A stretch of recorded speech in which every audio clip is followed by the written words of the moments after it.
Hi everyone. We're here for chapter 11 of The Magician's Nephew. Remember in the last chapter, Uncle Andrew had been surrounded by the animals, and they were trying to work out what on earth he was. They didn't recognize him at all, and they'd started to talk to him. The chapter 11 is called Digory and his uncle are both in trouble. You may think the animals are very stupid not to see at once that Uncle Andrew was the same kind of creature as the two children and the cabbie. But you must remember that the animals knew nothing about clothes. They thought that Polly's frock and Digory's shorts and shirt and the cabbie's bowler hat were as much parts of them as their own fur and feathers. They wouldn't have known even that those three were all the same kind if they hadn't spoken to them, and if Strawberry had not seemed to think so. And Uncle Andrew was a great deal taller than the children, and a good deal thinner than the cabbie. He was all in black, except for his white waistcoat, which was not very white by now, and the great grey mop of his hair, now very wild indeed. Didn't look to them like anything they had seen in the other humans. So it was only natural that they would be puzzled. Worst of all, he didn't seem to be able to talk. He had tried to. When the bulldogs spoke to him, or as he thought, first snarled and then growled at him, he held out his shaking hand and gasped, "Good doggy, then, poor old fellow." But the beasts could not understand him any more than he could understand them. They didn't hear any words, only a vague sizzling noise. Perhaps it was just as well they didn't, for no dog that I ever knew, least of all a talking dog of Narnia, likes being called "Good doggy, then." Then Uncle Andrew dropped down in a dead faint. "There," said the warthog. "It's only a tree. I always thought so." Remember, they'd never yet seen a faint or even a fall. The bulldog, who had been sniffing Uncle Andrew all over, raised its head and said, "It's an animal, certainly an animal, and probably the same kind as those other ones." "I don't see that," said one of the bears. "An animal wouldn't just roll over like that. We're animals and we don't roll over. We stand up like this." He rose to his hind legs, took a step backwards, tripped over a low branch and fell flat on his back. "The third joke, the third joke, the third joke," said the jackdaw in great excitement. "I still think it's a sort of tree," said the warthog. "If it's a tree," said the other bear, "there might be a bee's nest in it." "I'm sure it's not a tree," said the badger. "I had a sort of idea it was trying to speak before it toppled over." "That was only the wind in its branches," said the warthog. "You surely don't mean," said the jackdaw to the badger, "that you think it's a talking animal? It didn't say any words. And yet, you know," said the elephant, "it might be an animal of some kind. Mightn't the whitish lump at this end be a sort of face? And couldn't those holes be eyes and a mouth? No nose, of course, but then one mustn't be narrow-minded. Very few of us have what could exactly be called a nose." She squinted down the length of her own trunk with pride.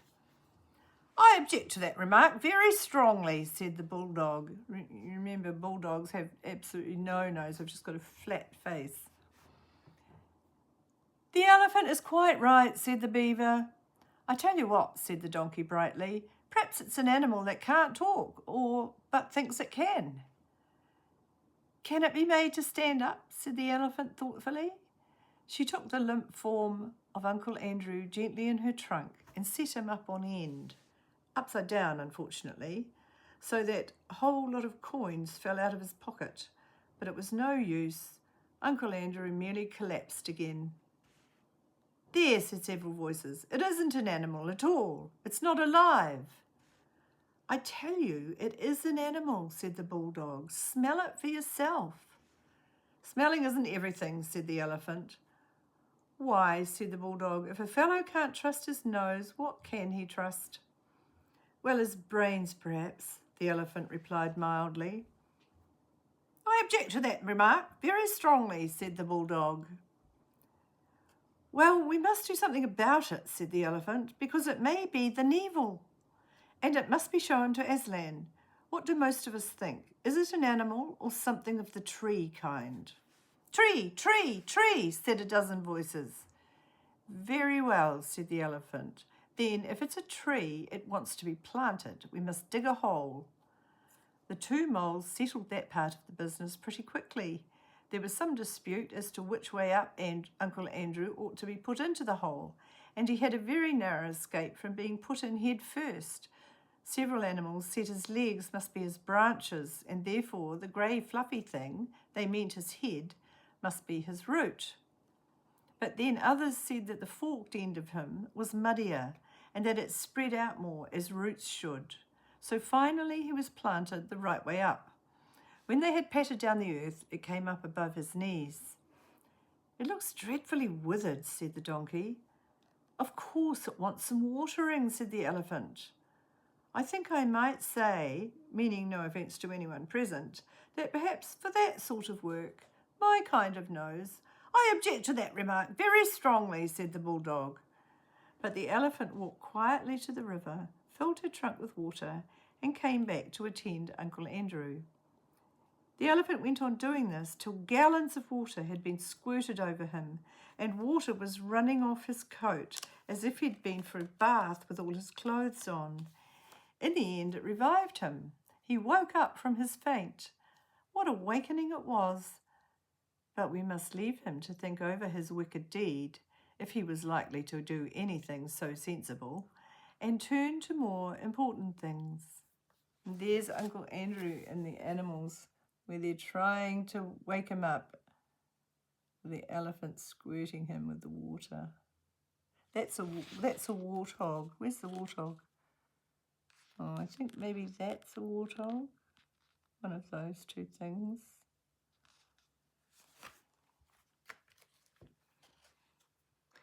Strawberry trotted on with Digory on his back till the noise of the other animals died away, and now the little group of Aslan and his chosen counsellors was quite close.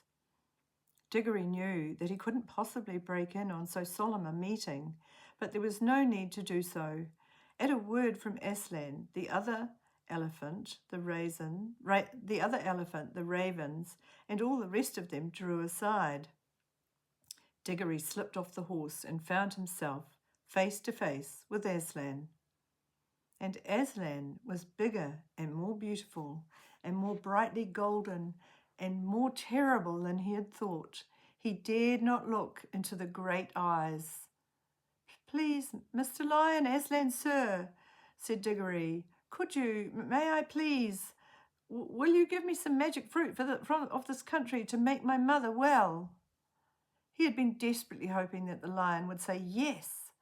He had been horribly afraid that it might say no, but he was taken aback when it did neither. This is the boy, said Aslan, looking not at Digory but at his counsellors. This is the boy who did it. Oh dear, thought Digory, what have I done now? Young human, said the lion, there is an evil witch abroad in my new land of Narnia. Tell these good beasts how she came here. A dozen different things he might say flashed through Digory's mind, but he had the sense to say nothing except the exact truth. I brought her, Aslan, he answered in a low voice. For what purpose?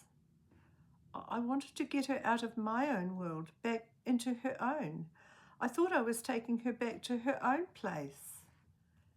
How came she to be in your world, young human? By magic. The lion said nothing, and Digory knew that he had not told enough. It was my uncle, Aslan, he said. He sent us out of our own world by magic rings. At least I had to go because he sent Polly first, and then we met the witch in a place called Charn, and she just held on to us when... You met the witch? Said Aslan in a low voice which had the threat of a growl in it. She woke up, said Digory wretchedly, and then, turning very white, I mean, I woke her. I woke her up because I wanted to know what would happen if I struck a bell. Polly didn't want to. It wasn't her fault. I fought her. I know I shouldn't have. I think I was a bit enchanted by the writing under the bell. Do you? Asked Aslan, still speaking very low and deep. No, said Digory. I see now I wasn't. I was only pretending. There was a long pause, and Digory was thinking all the time, I've spoiled everything. There's no chance of getting anything for Mummy now. When the lion spoke again, it was not to Digory. You see, friends, he said, that before the new clean world I gave you is 7 hours old, a force of evil has already entered it, waked and brought hither by this young human. The beasts, even Strawberry, all turned their eyes on Digory till he wished the ground would swallow him up. But do not be cast down, said Aslan, still speaking to the beasts. Evil will come of that evil, but it is still a long way off, and I will see to it that the worst falls upon myself.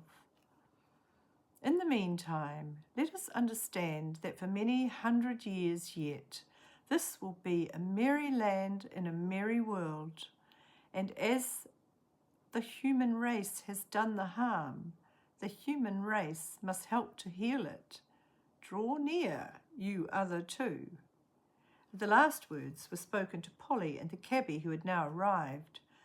Polly was staring at Aslan and holding the cabbie's hand rather tightly. The cabbie gave one glance at the lion and took off his bowler hat. No one had yet seen him without it.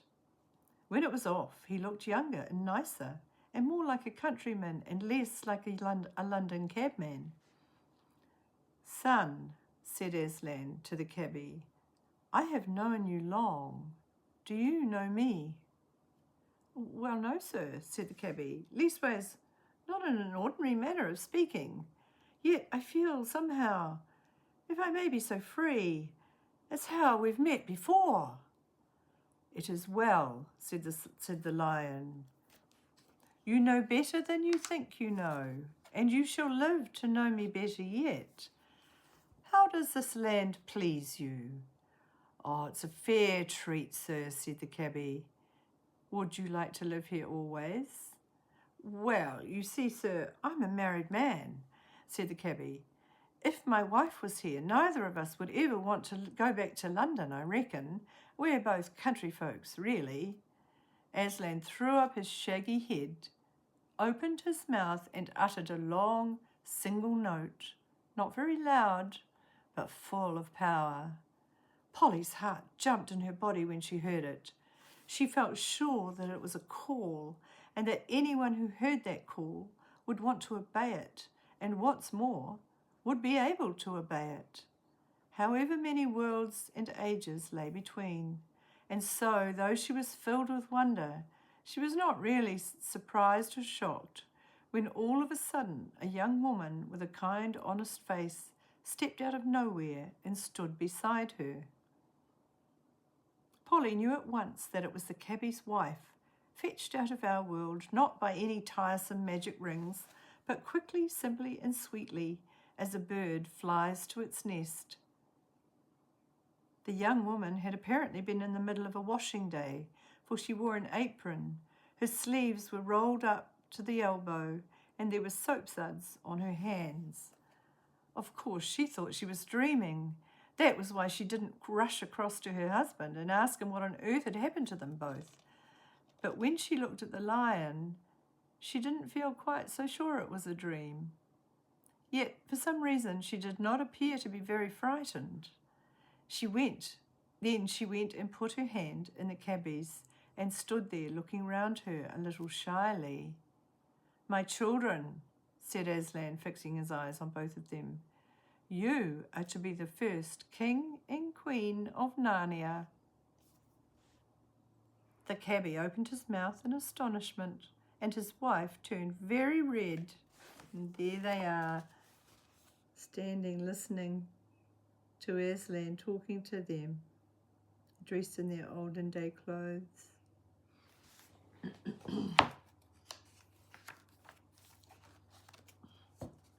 You shall rule and name all these creatures and do justice among them and protect them from their enemies when enemies arise. And enemies will arise, for there is an evil witch in this world. The cabbie swallowed hard 2 or 3 times and cleared his throat. Begging your pardon, sir, and thanking you very much, I'm sure, but I ain't no sort of chap for a job like that. I never had much education, you see. Well, said Aslan, can you use a spade and a plough and raise food out of the earth? Yes, sir, I could do a bit of that sort of work, being brought up to it like. Can you rule these creatures kindly and fairly, remembering that they are not slaves like the dumb beasts of the world you were born in, but talking beasts and free subjects? I see that, sir, replied the cabbie. I try to do the right thing by them all. And would you bring up your children and grandchildren to do the same? It'd be up to me to try, sir. I'd do my best, wouldn't we, Nellie? He said to his wife. And you wouldn't have favourites, either among your own children or among the other creatures, or let any hold another under, or use it badly? I could never abide such goings-on, sir, and that's the truth.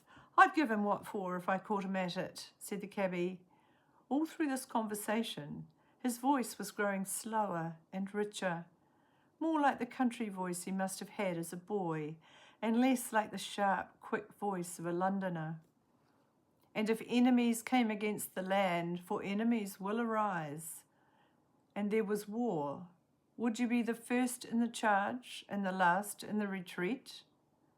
Well, sir, said the cabbie very slowly, a chap won't know until he's been tried. I do say I might turn out ever such a soft one. Never did no fighting except with my fists. I hope I'd try to do my bit. Then, said Aslan, you will have done all that a king should do. Your coronation will be held presently, and you and your children and grandchildren will be blessed, and some will be kings and queens of Narnia, and others will be kings and queens of Archenland, which lies yonder over the southern mountains. And you, little daughter, here he turned to Polly, are welcome. Have you forgiven the boy for the violence he did to you in the Hall of Images, in the desolate palace of accursed Chan? Yes, Aslan, we've made it up, said Polly. That is well, said Aslan. And now for the boy himself. And that's the end of that chapter. So Aslan is going to talk to Digory. Okay, see you soon, honey pies.